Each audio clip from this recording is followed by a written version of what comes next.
CII Wellness Summit is a step forward towards bringing the focus on emotional wellness and prioritize preventive interventions across all segments of our society.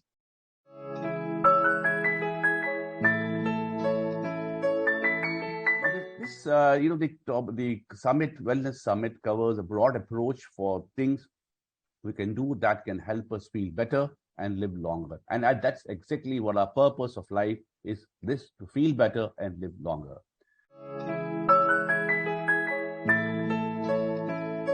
Thank you very much for giving me opportunity to share my views on a very important subject of wellness.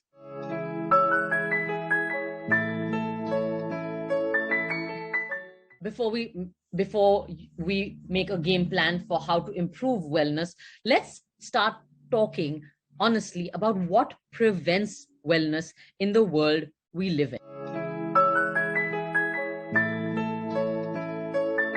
Okay, not to be okay, At times we do fail, but it's okay to fail, because that's where the acceptance comes in.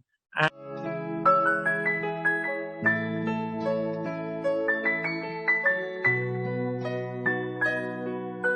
today we have an esteemed panel of speakers here with us who would share their experiences and insights on what needs to be done to make mental health care a reality.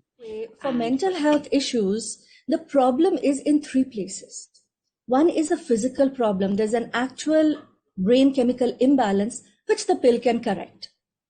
However, there's a problem with our thoughts, our emotions, and our behavior.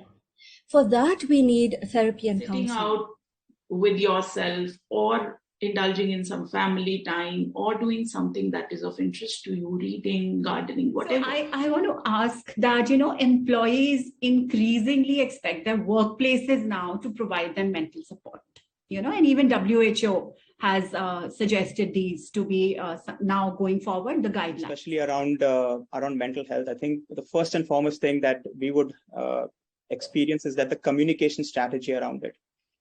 Communication strategy around building awareness and also giving the employee the confidence to use. We do not need a Sunday to be the only day that we are unwinding. We need to understand the concept of resting to reboot, resting to know that we have emotional needs. We have need for appreciation. We want to be accepted. There is a need for fun, some companionship. So what ultimately happens is we end up, trying to fulfill all these needs from that same setup.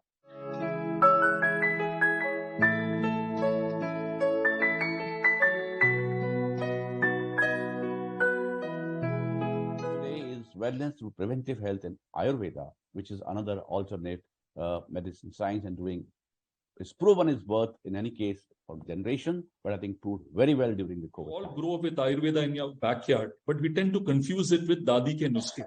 It is not Dadi ke nuske, let me tell you categorically. It is a most organized, structured system, anatomy, physiology, right, pharmacology, all put in based on a millennia of very fine observation. Small things like sensing, eating, moving, feeling, even simple things like even thinking, playing and working, communicating, intimacy, finding meaning, transcending. A lot of these compositions actually collectively make what today is actually defined as health. Making logical choices, clear choices that each of us makes that are some good, some bad, and it's about trying to make those choices that will be good for your body in the longer run.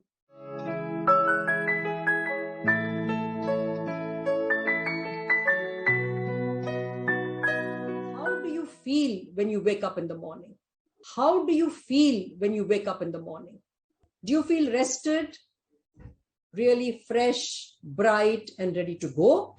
Or do you feel very angry, irritable? Or do you feel that I need to get into bed again and nobody should wake me up? Do you feel content? Think about how do you feel when you wake up in the morning. This is a major determinant for your health, sleep health, well-being, and your journey to wellness, as we know.